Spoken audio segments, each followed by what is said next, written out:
Death Dames.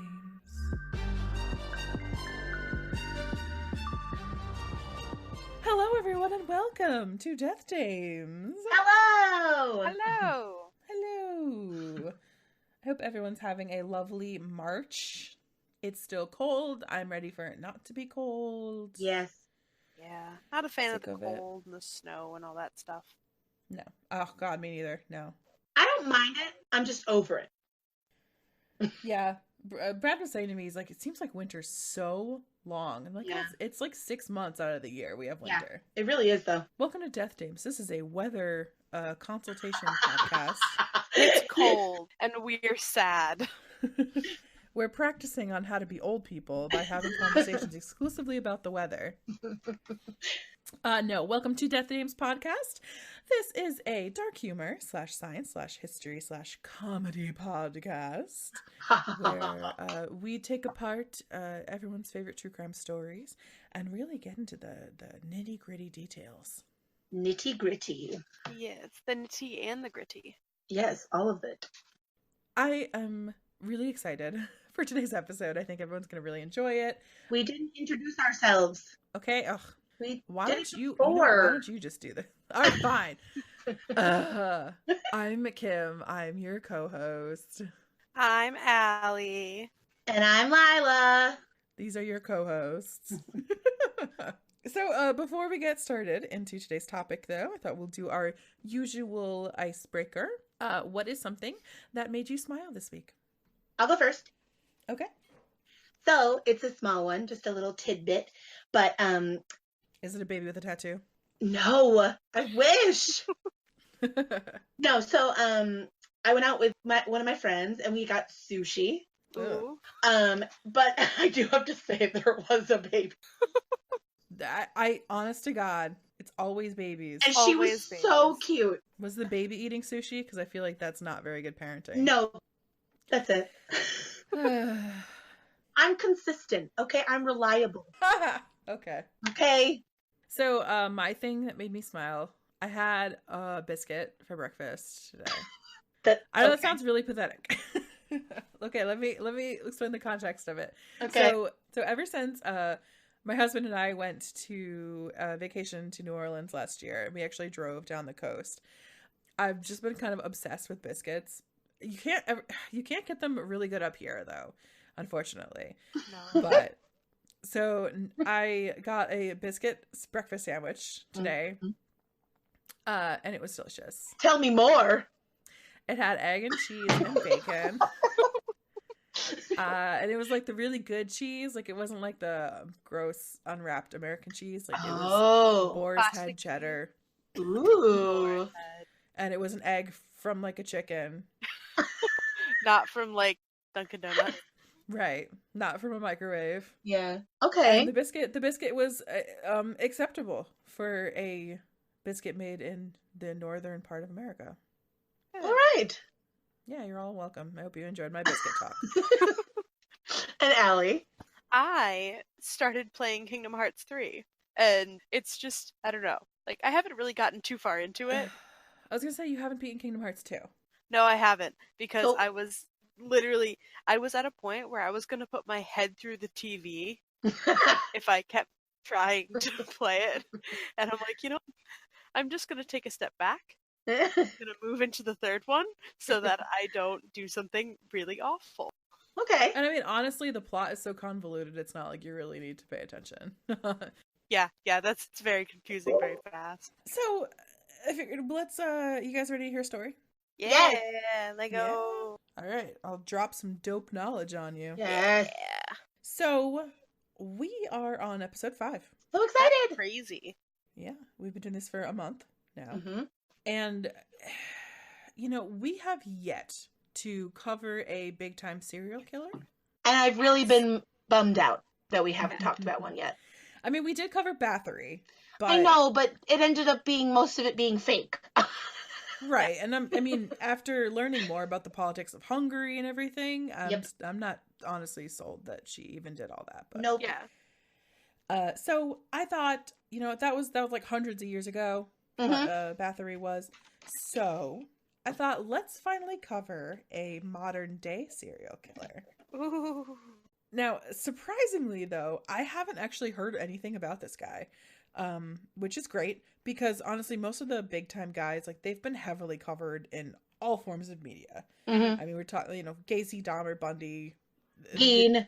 Keen, exactly. Yes, I'd love to cover them at some point, but that being said, today we're going to talk about Alexander Pichushkin. Sure. Obviously. AKA the chessboard killer. Oh! Also, I accidentally wrote the cheese board killer on my notes. Yes. I wish that's what he was. And I was like, this is so much more interesting. Cheese board. So this jackass, he is a Russian serial killer who is believed to have killed as many as 60 victims. Okay. Between 1992 and 2006 when he was caught. Okay. But to help get us to that point in the story, we first have to go to a cold April day in Russia. Alexander Pichushkin was born on April 9th, 1974, in Michishki, a city which lies to the northeast of Russia's capital of Moscow. Okay. According to his family, Alexander is remembered as being a sociable child early in his youth, but that was abruptly altered following an incident in which Alexander fell backwards off a swing, which then struck him in the forehead as it swung back. Oof. Now, although this sounds mildly comical, like something out of a cartoon, head injuries like this can be devastating to the development of children.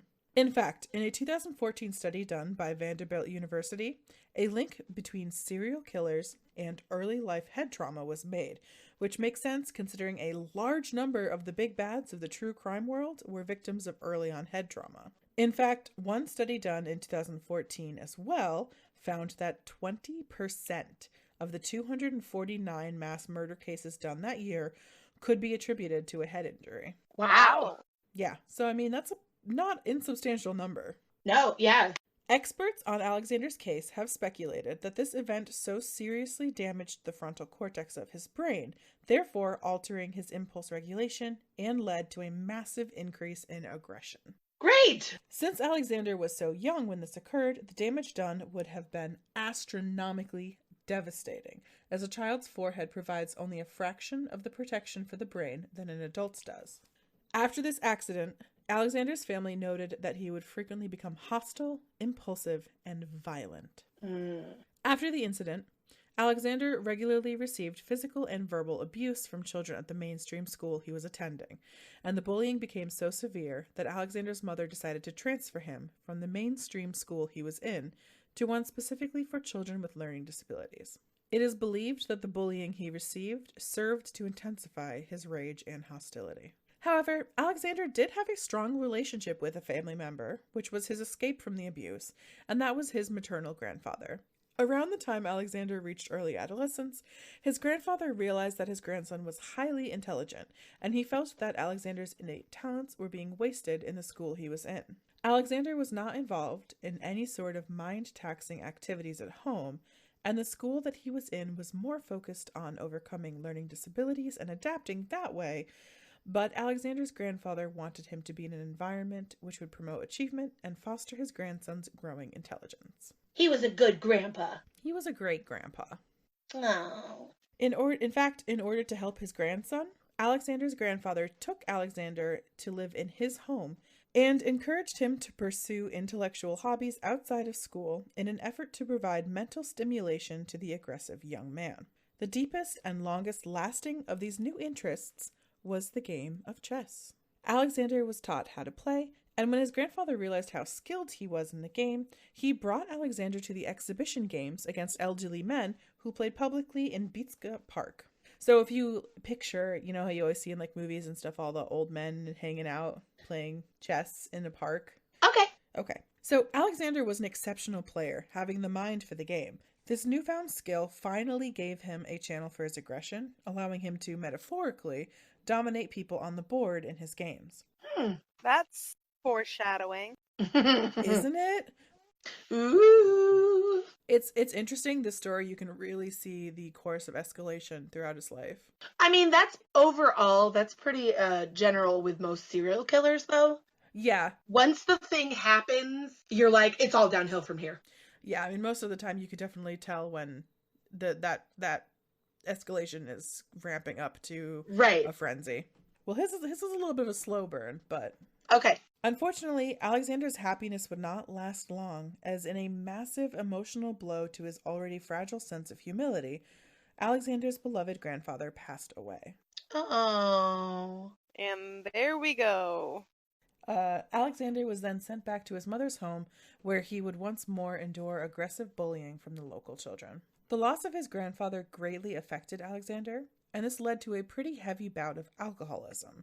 To lessen the overwhelming feeling of loss, and also to soothe the severe aggressive tendencies he was plagued with, Alexander began to consume large quantities of vodka, because he's Russian, and I feel like that's like all they have over there.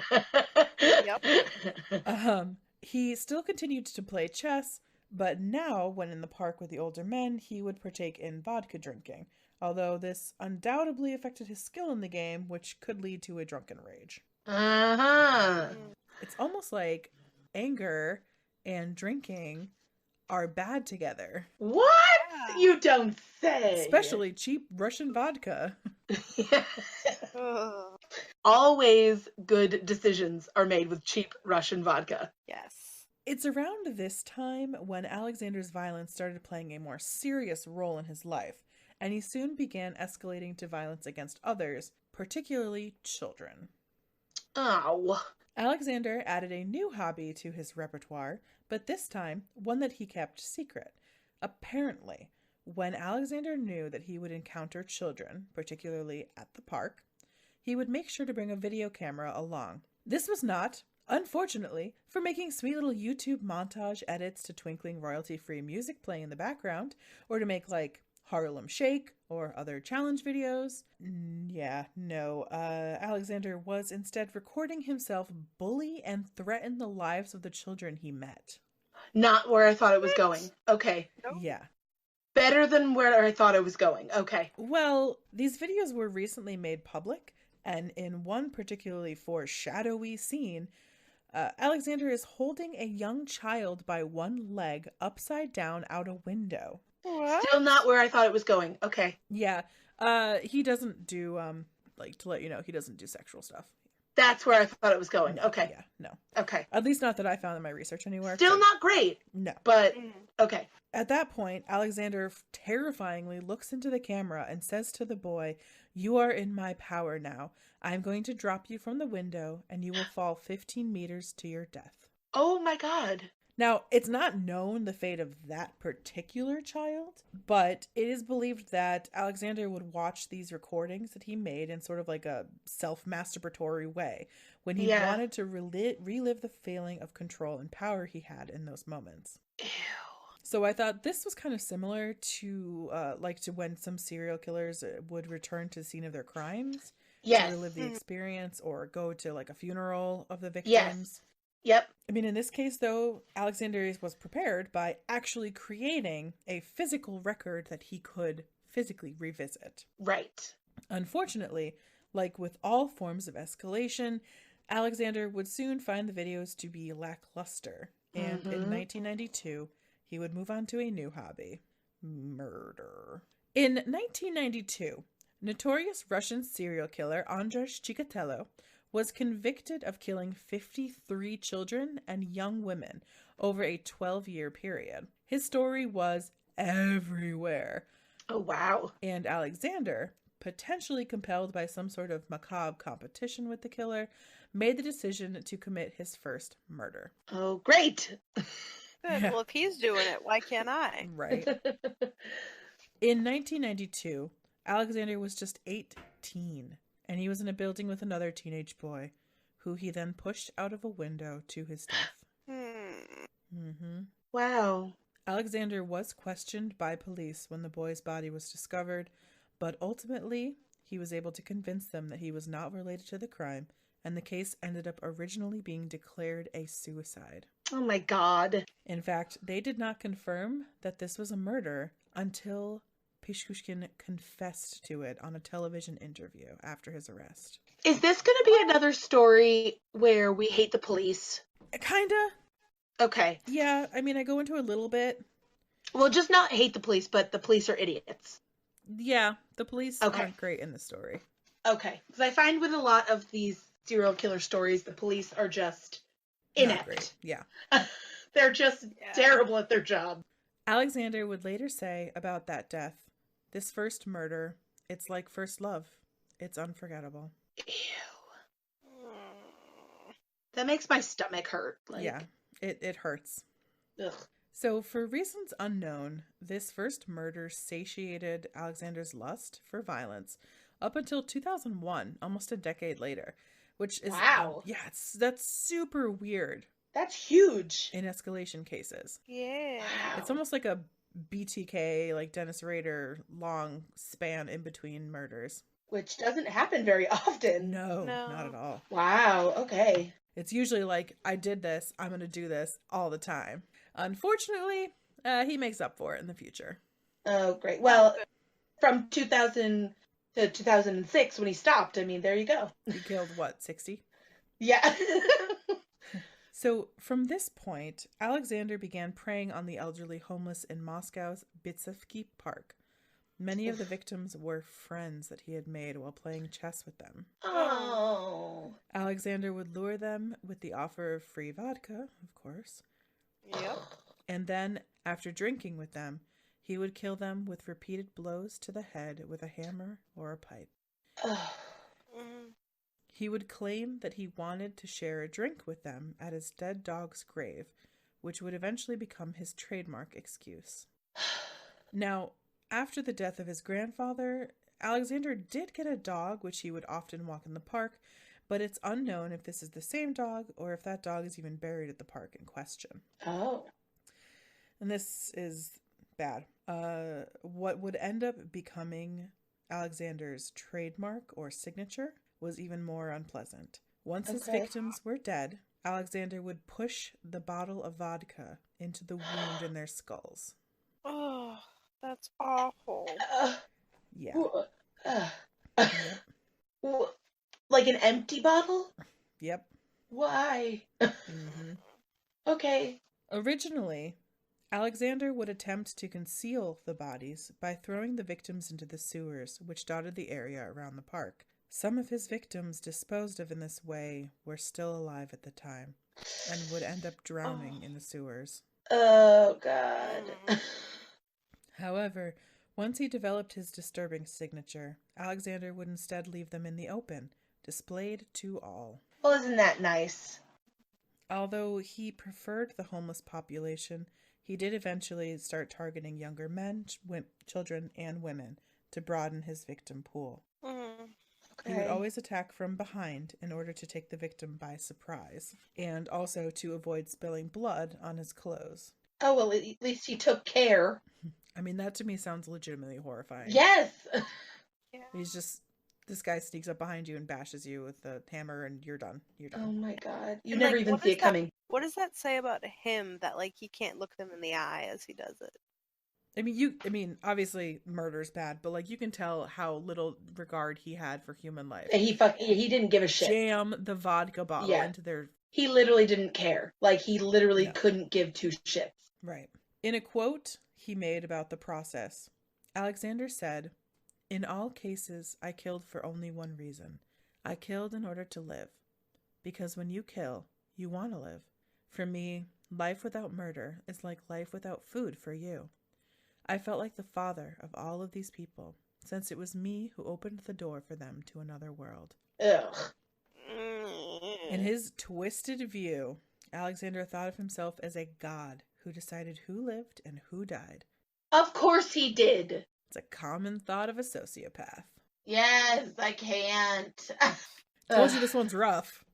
Well, it's not even that. It's just, it's very, what's the word? It's very rote for serial killers to think that they are just beyond everything and they can just do and get away with everything. Yeah. And they don't give a shit. Like they don't even most of them obviously don't have remorse. Right. They don't care. No. Like, it's just another day for them. Yep, definitely. And then when people are like, why didn't they? I'm like, sociopaths. They're fucking crazy. They're just crazy. Like, ugh. So by 2003, Moscow residents were understandably super freaked out. They didn't catch him for another 3 years. Yep. There had been a series of murders, most done brutally, and there seemed to be no end in sight. People would just disappear into the woods and never be seen again. In fact, by 2006, almost 50 people had vanished into the forest in the park, which brings into question exactly what the Moscow police were doing. Oh my God. I know Russia has had a lot of issues in the past, 60 years, but this is ridiculous. I mean, Yeah.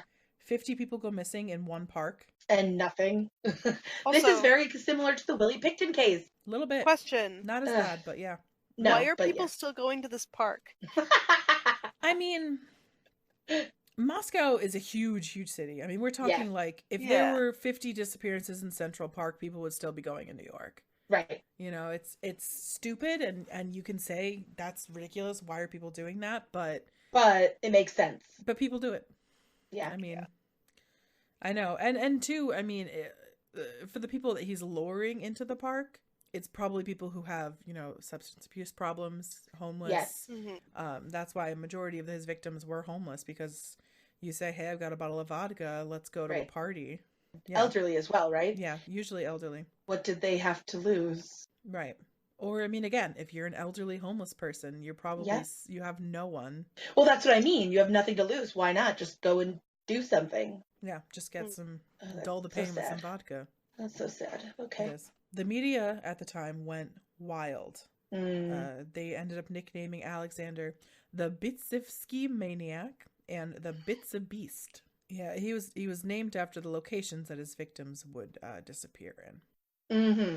Ironically, the maniac that everyone feared was an awkward, balding, chess-playing loser in his early 30s who was working the day shift at the local grocery store, where he would make small talk with hundreds of Moscow's people.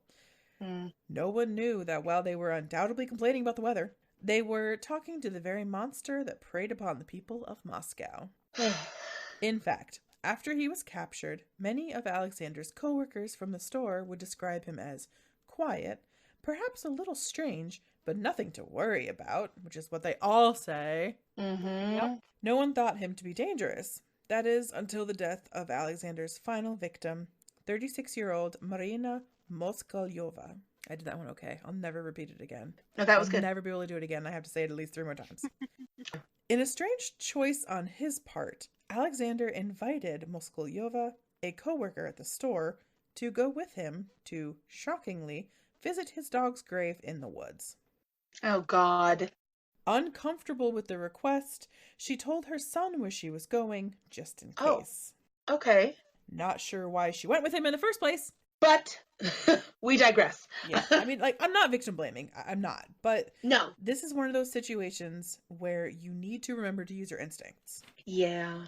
I mean, women everywhere. If a man asks you to go to a grave in the woods, I don't care if it's for his dead dog. I don't care if it's for a fucking dead unicorn. If he asks you to see a grave, you say no. You say no, and you leave. It's not like it's an exciting grave. It's going to look like a mound of dirt. Assuming he's even telling you the truth. Gonna kill you. He's probably not. It's gonna be your grave. Yeah, exactly. Like, don't feel like you have to say yes when a man asks you to do something. Just because you're a woman doesn't mean you have to be nice all the time. Yes, if you want to say no, say no. Well, the thing that drives me crazy, she knew something was up with it. I know. But she still went anyways. It's so sad that she felt like she had to. Ugh, poor girl. Yeah, and unfortunately, it led to her death. Yeah. When her body was found, she had suffered the trademark injuries of a victim of the maniac.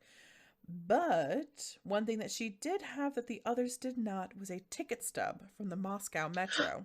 Oh. So using that ticket stub, police were able to pull up the security footage where she was seen walking on a platform with Alexander just hours before her time of death. Thank God the police did something. Mm-hmm. Right? Alexander was finally arrested for the murder on June 16th, 2006. Wow. Once in police custody, Alexander was very open about the murders he committed, bragging about how he toyed with police and how easy it was to get away with it. Hate to say it, but I mean, he did have evidence in that count, since by the time he was arrested, he had committed 49 murders and 3 attempted murders. Wow. And those were confirmed.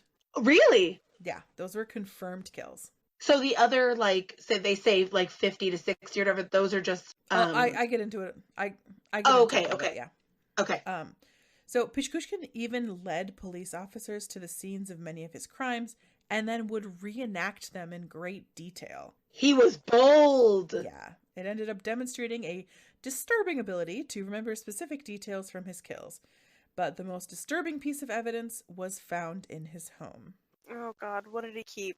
After his arrest, police discovered a chessboard with dates written on 61 of its 64 squares. Oh, shit. Pichushkin was, he later admitted, attempting to fill out the board with murders to demonstrate his love of the game.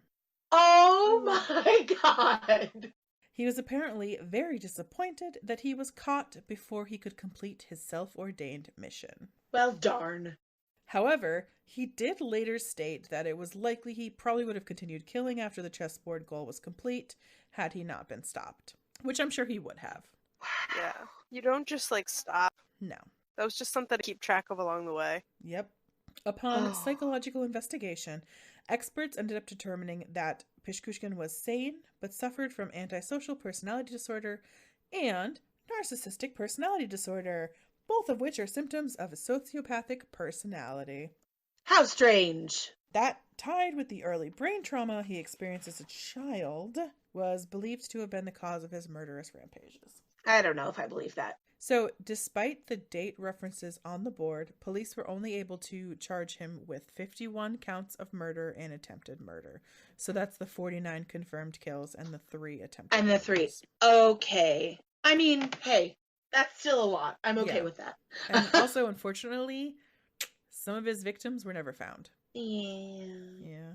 In a narcissistic moment of pride, Pichushkin asked during his trial if they could include an additional 11 victims that could not be connected to him, which would bring his death count to 60, and the 3 surviving victims. Some believe that this was so he could put his total over Andrei Chikatello's, the killer whose conviction started his weird competition in 1992. It's not a competition. Oh, it was to him. Apparently. When asked why he wanted to add more victims to his total, Pichushkin claimed, quote, "I thought it would be unfair to forget about the other 11 people. If only he was so considerate when he killed them." Also, what are these 3 people that got away? I didn't find too much out about them, but it seemed as though they were people that he shoved in the sewer, like threw in the sewers, and they didn't drown. They were able to get out. Oh, okay. Because sometimes even to kill people, he would just chuck people in the sewers. Oh. And then just most of them died. Yeah. Those couple times, like, he would, like, hit him on the head and then chuck him in the sewers. These are people, from what I could see, they're people that didn't drown. So they probably either landed, on their backs or landed somewhere where there wasn't water. Okay. No, I'm glad Allie asked that because I was wondering that too. Unfortunately, one of the things that really did bother me, like, I actually looked up the names of his victims because I don't like not talking about them. Yeah.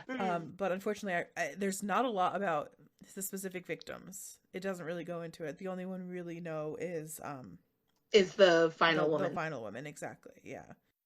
Well, I mean, sadly, they get looked over because when there's multiples and multiples and multiples of them, people don't think to even learn their names. And the thing is, too, I mean, if a lot of them were homeless, they probably had no records. Right, they probably had no ID. Yeah. Which is even more sad. Yep. It is. During his trial, Pichushkin was housed in a glass cage for his own protection. But personally, I think it was partly for everyone else's protection, too. Yeah. But Alexander was convicted in October of 2007, where the jury deliberated for only 3 hours before finding him guilty. Wow. And it took the judge over an hour to read the verdict due to the amount of crimes that were done. Wow. Yeah. Pichushkin was sentenced to life in prison, with the first 15 years of which were mandatory solitary confinement. Ooh. Damn. That won't even end until 2022. I was going to say that he hasn't even happened yet. Yep. Due to the Wow. hideous nature of the crimes, the Russian people even discussed the possibility of reinstating Russia's death penalty, which was a pretty big topic at the time. Mm-hmm. And then just one last little thing to note, despite the fact that this case is barely talked about in the US, Alexander has a higher body count than Dahmer, Jack the Ripper, and the Son of Sam combined. Wow. Yeah, crazy, right? And I've never heard of him. I haven't heard about him. I listen to so many true crime podcasts, and I have not heard of him anywhere. I have heard the name the chessboard killer. The cheeseboard killer. The cheeseboard killer. Yeah. But I had never known his actual name and anything else more about him. But I've heard like the name. Yeah. But that was it. Yeah. I didn't even same. know he was Russian. So. Yeah. Wow. So, I do have a little bit of recent news on Pichushkin's life in prison. Okay. Good. Apparently, because being a hideous murderer hasn't stopped Pichushkin from getting love letters from over 80 women. Ugh. Women are the worst. The one he likes the most and the one he proposed to Stop. is a woman named Natalia from Nyagan in central Russia. Apparently, she began writing to him as soon as he entered prison and has stayed with him since. They've never actually met, and he will spend the rest of his life behind bars, but she has taken his surname and gotten a massive tattoo on him on her forearm. I have a picture of it. I will post it on our Instagram. Ew. Natalia states that she would like to have a baby with him, but due to his current state, cough, cough, prison for murder, cough, they have agreed that she should find another man to have children with because, you know, obvious reasons. Yeah, weird. Natalia said about her true love, quote, "I will always be there for my maniac." Ugh. That makes me want to die a little. Gets worse. Literally cringing. Gets worse. What? She claims that her love is now a changed man. I have opinions on that, but I'll get to that. Natalia claims that her letters to Pichushkin are being blocked by authorities and that she hasn't heard from him in 2 years. This has left her devastated. Quote, "Employees of the institution where he is serving his sentence do not want us to communicate. I don't know what have I done or why they do this to me. He is my everything. I have nothing in this world without him. I'm dead without him." Freaking women. I can't. Okay, without pouring myself out here. I've been in bad relationships before.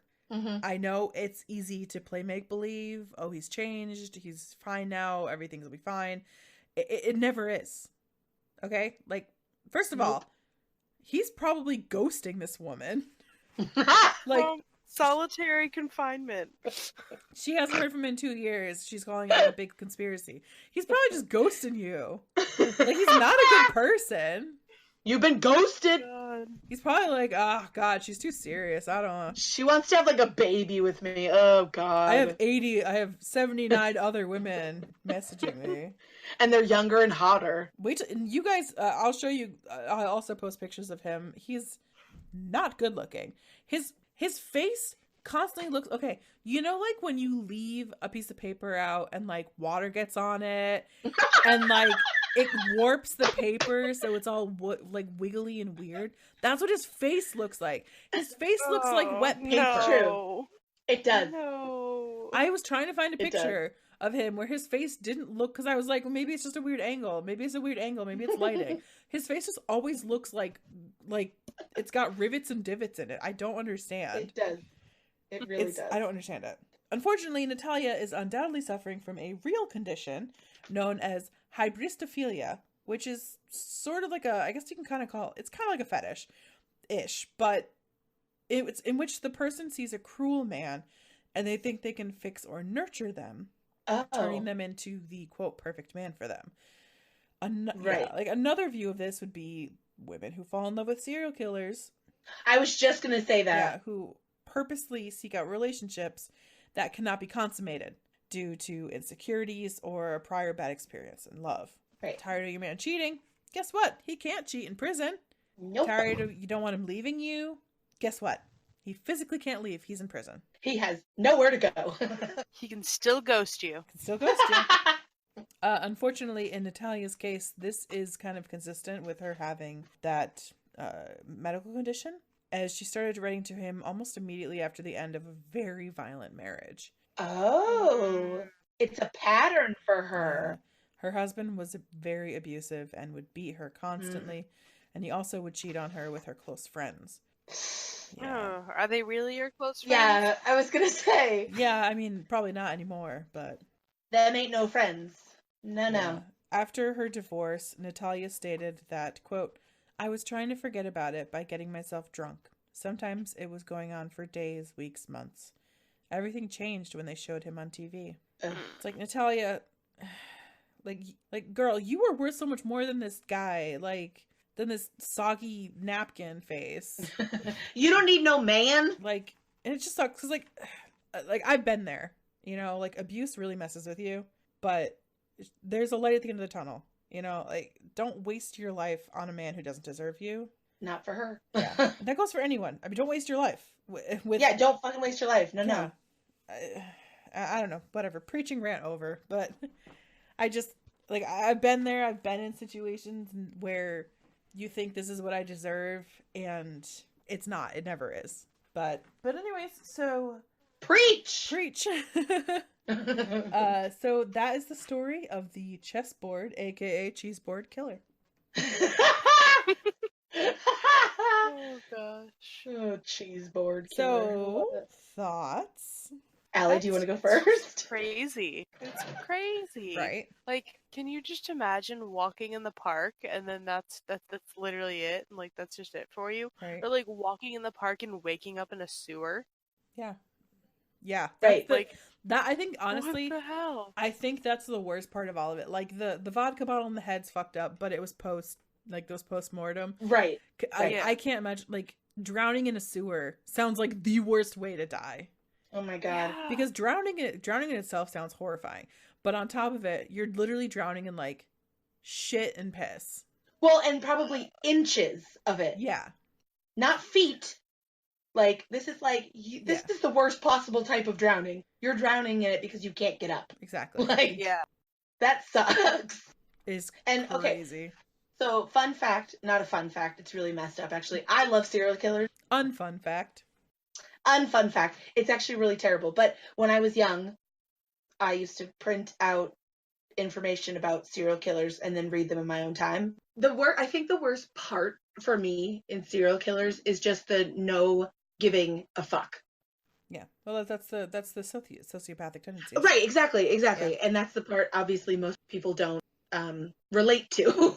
So that's why serial killers are looked down upon. But these women, because this guy is not the first one to have, obviously not the first one to have, like, groupies or whatever. I hate to say groupies, but they kind of but are it's groupies, true. yeah. But it's true. I mean, they are prolific men. Yes, it's for terrible things, but they are famous for a reason. And these women that are smart overall, and they're just stupid when it comes to relationships. And that's, I think, the worst part for me is that these people just think because they did these horrific things, they're, like, special. I don't know. Yeah. To me, I think I see it more as a lack of self-esteem situation. Well, of course. You know, oh, I don't ever have to meet him, so he'll never know how crappy I am, kind of thing. Right. And it's like, ugh. And, like, the thing is, too, I know. Natalia, like, she's not unattractive. And that's the thing. She looks kind of haggard in a I live in Russia kind of way. But, well, I was just gonna say. But, like, she's not some sort of hideous. She doesn't look like a wet napkin. No, yeah, exactly. So she's kind of like goth. She's got, like, bleach hair. She wears, like, the really dark eyeliner. It's like, girl, get it. Like, get it, girl. Oh, real quick, I just want to go over my sources. Got, again, Wikipedia. I actually got a lot of it from biography.com. They have a really good biography of him.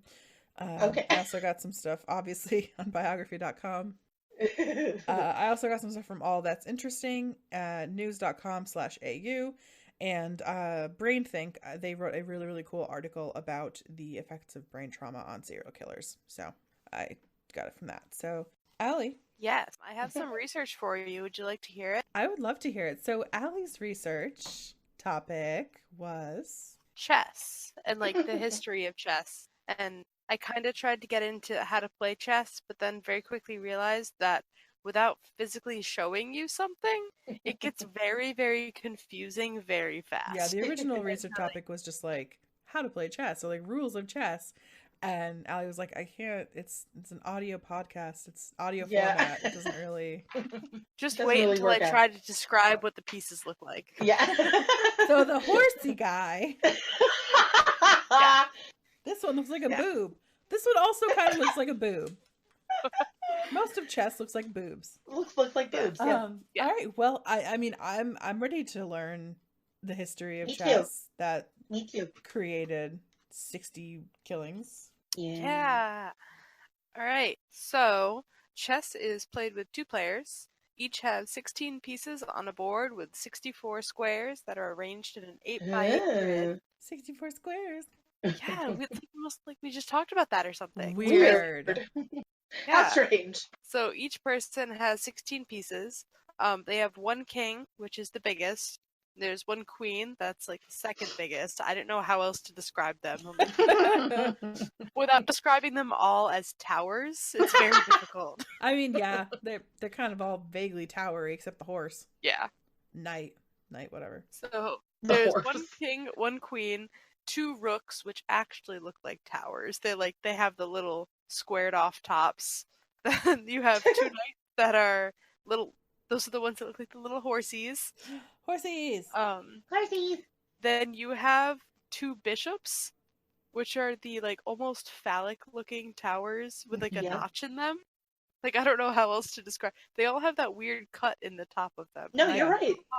They're like mouths or something. I don't know. Yeah, I don't know what it is. Them like kind of like mouths being like, blah. Yeah. Blah. Yes. I will get you. Yeah. And then there's 8 pawns, which are the smallest, and they kind of look like the bell of a trumpet was like flipped upside down, and there's just a ball on top of it. Okay. Like just the bell of the trumpet, and then there's a ball. I don't know how else to describe them. That's fair. I mean, they're kind of weird shaped. Yeah. And without going through all of the rules, you win when you capture the opponent's king. Checkmate. So, the beginning of chess is seen in about the 7th century. So it's derived from an Indian game, Chaturanga. And Chaturanga is derived from 3 different, it just said Eastern games. Jangi, Jangi, and Shogi. Huh. So chess came to Europe in about the 9th century. Someone brought it back from some conquest of some kind because they all did that for a while. But the current pieces, like what we think now of chess pieces, came to life in Spain in like the 15th century. And that era was called, like, the game was called Mad Queen Chess. So that sounds so much cooler. Yeah. The modern rules for chess came about in the 19th century. Oh, okay.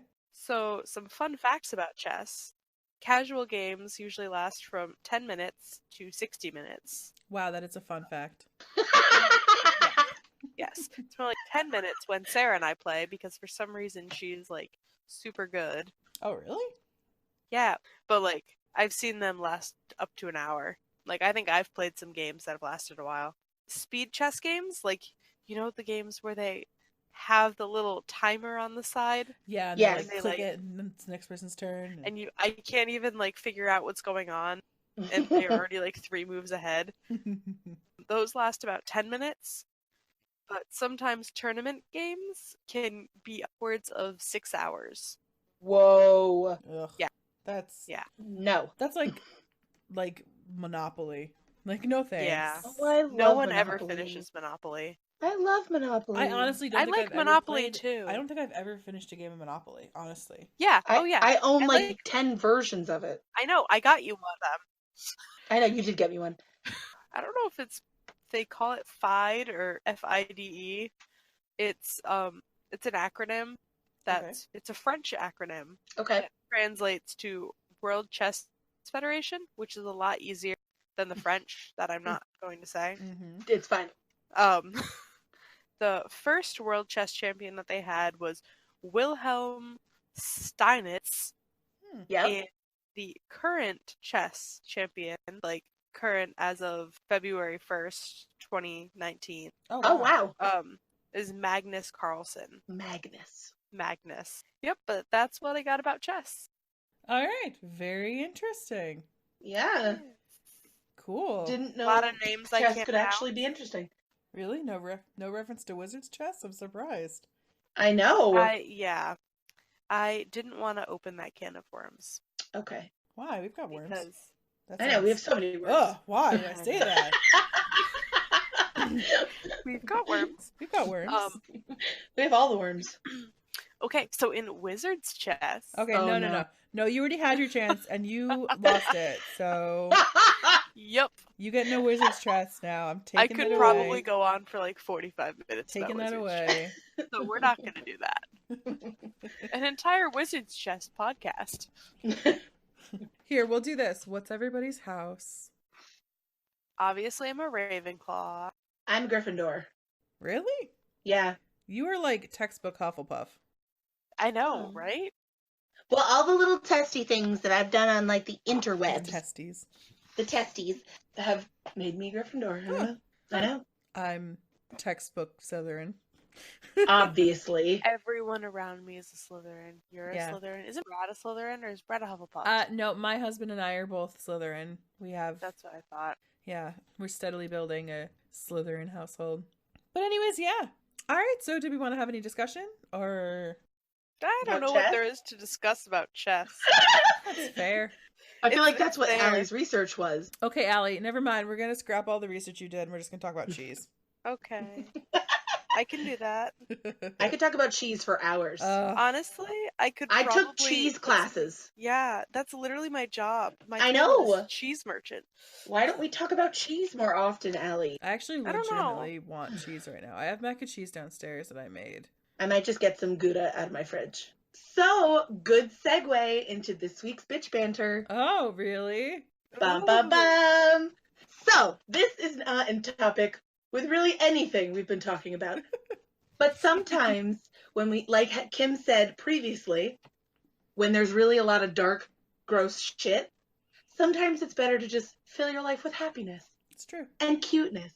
So, for this week, so as many of you may know, we here at Death Dames, we love weird animal stories. Truth. And since the topic of chess doesn't really have a lot of exciting stories attached to it, except for what Allie just told us about chess, I decided to go another route and instead tell a story about something I know we'll all enjoy. Chubby animals. Yes. Yeah. Come on. So, on February 26th, HuffPost did an article titled, "Fabulously Fat Rat Rescued After Getting Stuck in a Manhole Cover." Oh my god, yes. Which, hey, that actually kind of ties into the story too. The sewer. Oh, it does! Yes. And it's a rat. Hey! Come on. Okay. And, well, also, apparently, they aren't bothering with clever article titles anymore because that's really, really run on. And it explains a lot. Yeah. So, a photo of the curvy rat is going viral due to the fact that the little guy still managed to look really cute despite being in a very precarious position. Aww. And this article was also posted on the place I hate, Facebook. Oh, yeah, definitely. And that's why it's going viral, because everyone is obsessed with Facebook. I don't understand. Can't relate, but whatever. The story originated in Germany, and they claim that he became popular due to an abundance of, quote, good food. Nice. Me. Of course, that does make me just think about a German version of Ratatouille, and that's really aggressive. And it has a lot of sausage in it. Potatoes. And I feel like Disney and Pixar would never make that movie. Anyway, the rat was helped by a German nonprofit animal rescue group after a young girl noticed the rat in distress and reached out to them to let them know this little guy needed some help. First on the scene was an animal rescuer with the group named Michael Sir, and he attempted to free the rat himself, but was unable to without hurting the poor little rat or himself. He ended up calling the fire department for help, and together they were able to lift the manhole cover and free the little rat. Oh, I know. Reports state that the rat was in good condition after its harrowing journey, which just makes me think that they followed it. I don't know. And they were like, "You go, little guy." There's a reporter with a really tiny microphone. Excuse me, sir. Please, how are you? After a harrowing journey. And the rat's like, I'm a rat, go away. I'm a rat, I need to go eat some cheese. And so then the rescuers let it go after freeing it, as it had no serious injuries, so no little tiny rat casts were needed. And for the Animal Hero of the Week award, Sir defended the rescue of the rat, stating, quote, "Even animals that are hated by many deserve respect." Yeah. Isn't that cute? Rats get such a bad rep. I love them. They're so cute. Yeah, oh my god, he's really, really cute. We'll definitely put that up on Instagram. You have to. He's adorable. I love the picture of where he's kind of it's not the top view one, but the straight on one. I just feel like it's I bet you're wondering how I got myself in this position. It's yeah. Oh my god, yes. So that's my article for Bitch Banter this week.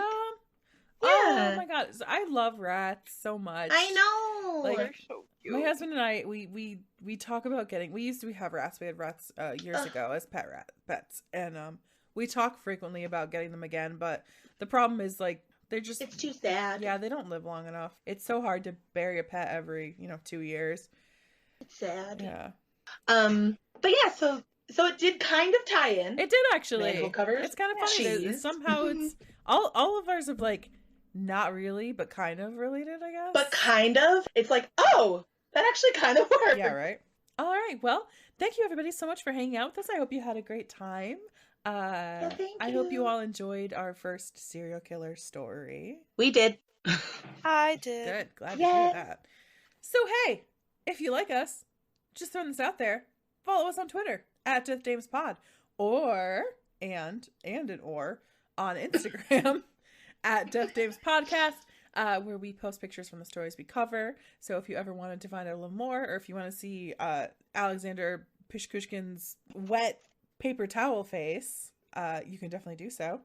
Also, share your science, history, or true crime stories with us at our email, deathdamespodcast@gmail.com, and we may share them on our fan story episodes, or just email us if you want any sort of, feedback or constructive criticism, nice, preferably. Please be nice. We're still new.